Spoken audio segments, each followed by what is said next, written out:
வணக்கம்.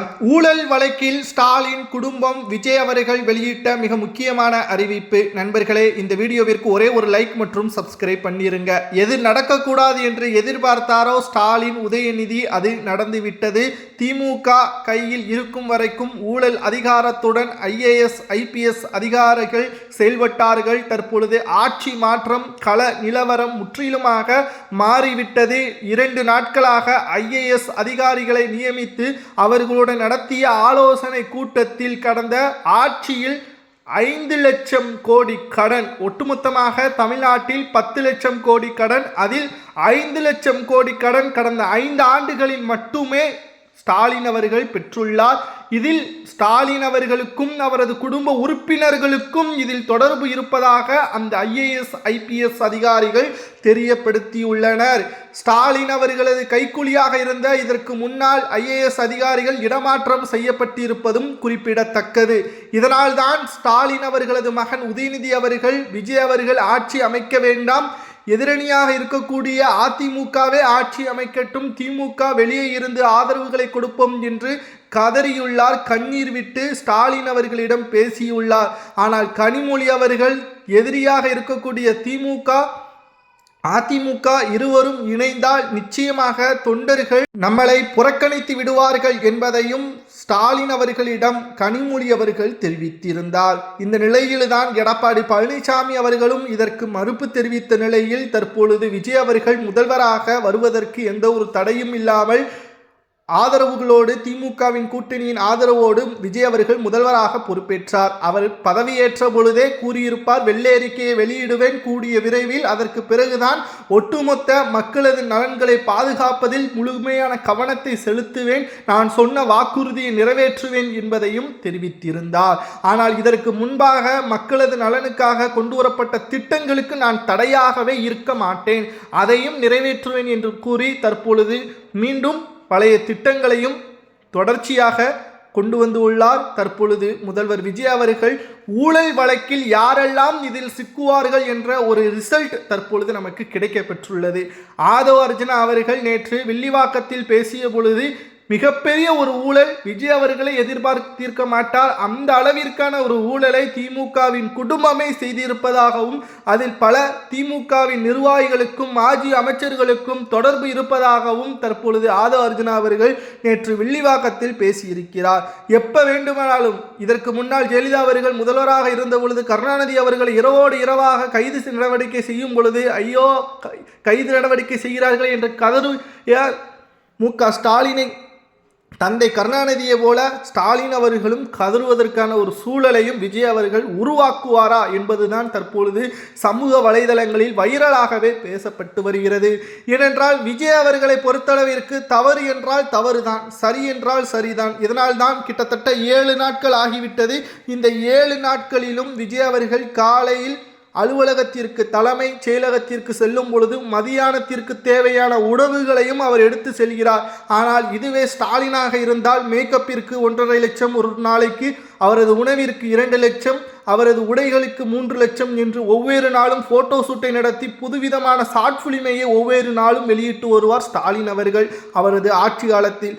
ஆனால் அரசு ஊழியனாகத்தான் நான் செயல்படுகிறேன், மக்களின் சேவனாகத்தான் நான் செயல்படுகிறேன், எனது வேலை காலை 9:15 மாலை 6:30 வழி அளவிற்கு அலுவலக வேலைகளையும் அதற்கு பிறகு அவசர வேலைகளில் நான் முழுமையாக ஈடுபடுவேன் என்று இந்த 7 நாட்களையும் அவர் செலவழித்து வருகிறார். இது 5 ஆண்டுகளும் தொடரும் என்பதையும் அவர் கூறுகிறார். சரி, அடுத்து அவர் எதற்காக ஒரே கோட்டை போட்டு வருகிறார் என்ற பல்வேறு கேள்விகளும் வெளியாகிறது.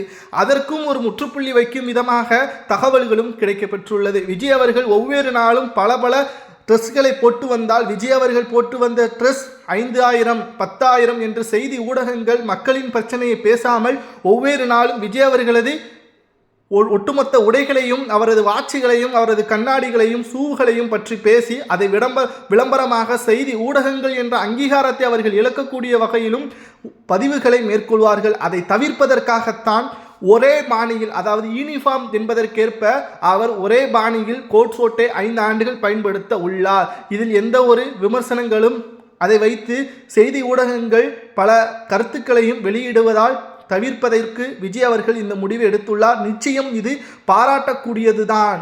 ஒட்டுமொத்தமாக பதவியேற்றிலிருந்து பல மாற்றங்களை, இந்தியாவை திரும்பி பார்க்கும் அளவிற்கு பல மாற்றங்களை செய்துள்ளார். அதில் குறிப்பாக இந்த குடும்பத்தில் உள்ள ஊழல் சொத்துக்களை முழுமையாக அவர் பறிமுதல் செய்து சிறையில் அடைத்து விட்டார். அடுத்த 40 ஆண்டுகள் எம்ஜிஆர் அவர்கள் எப்படி முதல்வராக பொறுப்பேற்று சிறப்பாக கருணாநிதி அவர்களை அரியணையில் அமர வைக்க விடாமல் இருந்தாரோ, அதே நிலைமை தமிழக அரசியலிலும் விஜய் அவர்களது ஆளுமை மிகப்பெரிய அளவில் மாற்றத்தையும் பிரதமராக இருக்கக்கூடிய மோடி அவர்களுக்கே சவால் விடும் அளவிற்கான அடுத்த கட்ட யுக்தியையும் அவர் கையாளக்கூடிய ஒரு சூழலும் உருவாகும் என்றும் சமூக வலைதளங்களில் பதிவுகளை மேற்கொள்ள முடிகிறது. ஆனால் பிரதமராக வருவதற்கெல்லாம் சாத்தியம் என்பது மிக மிக குறைவுதான். தமிழ்நாட்டில் மிகவும் ஆளுமையாக விஜய் அவர்கள் இருப்பார் என்ற மக்களின் கருத்துக்களும் தற்பொழுது நம்மால் பார்க்க முடிகிறது. நிச்சயம் விஜய் அவர்களது அரசியல் பயணம் என்பது ஒட்டுமொத்த திமுகவின் குடும்பத்திற்கு சிக்கலாகவும் தலைவலியாகவும் மாறிவிட்டது.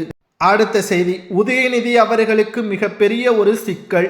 எங்கே நமது துபாயில் சேமித்து வைத்த ஊழல் பணத்தை கைப்பற்றி விடுவாரோ விஜய் அவர்கள் என்று பதற்றத்தில் இருக்கிறார். ஏனென்றால் சொகுசு பங்களாக்கள் உதயநிதி அவர்கள் பினாமியின் பெயரில் இருப்பதாகவும் பிற நடிகைகளுக்கு 4 துணை நடிகைகளுக்கும் மெயின் நடிகைகளுக்கும் பங்களாக்களை உதயநிதி அவர்கள் வாங்கியுள்ளதாகவும் அது தற்பொழுது வைரலாக பரவி வருகிறது. இதை பற்றியும் ஆதவ் அர்ஜுனா அவர்கள் தெரிவித்துள்ளார். நிச்சயமாக உதயநிதி அவர்கள் செய்த தில்லுமுள்ளு வேலைகள் அனைத்தையும் மக்கள் மத்தியில் நாங்கள் கொண்டு வருவோம். அதன் மூலம் வெட்ட வெளிச்சத்திற்கு வந்துவிட்டால் இளவரசர் உதயநிதி அவர்கள் நிச்சயம் எதிர்க்கட்சி தலைவராகவே இருப்பது கடினம்தான் என்ற தகவலும் தற்பொழுது கிடைக்கப்பெற்றுள்ளது.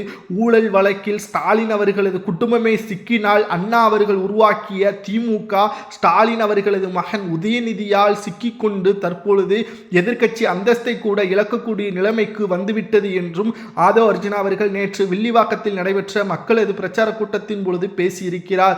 இதனால் விஜய் அவர்கள் கூறுவது என்ன தெரியுமா? தவறு செய்தவர்கள் அதற்கான தண்டனைகளை பெற வேண்டும். அவர்கள் எந்த ஒரு உயர் அதிகாரியாக இருந்தாலும் சரி, இதற்கு முன்னால் முதல்வராக இருந்தாலும் சரி, அதனால்தான் வெள்ளை வெளியிட்டு நான் தனிப்பட்ட முறையில் அவர்கள் மீது பழி தீர்த்துக் கொள்ளவில்லை, தவறு செய்திருக்கிறார்கள்.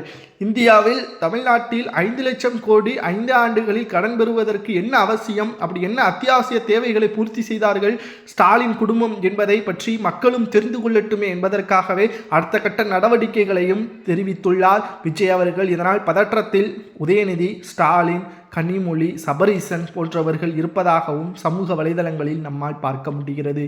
நிச்சயம் விஜய் அவர்களது முதல்வர் பதவி என்பது ஆளுமையாகவும் திறமையாகவும் வெட்டி பேச்சு பேசக்கூடாத செயலாக இல்லாமல் அதை செயல்படுத்தி மக்கள் மத்தியில் வரவேற்பை பெறக்கூடிய வகையிலும் விஜய் அவர்களது ஆட்சி அமைந்துள்ளது.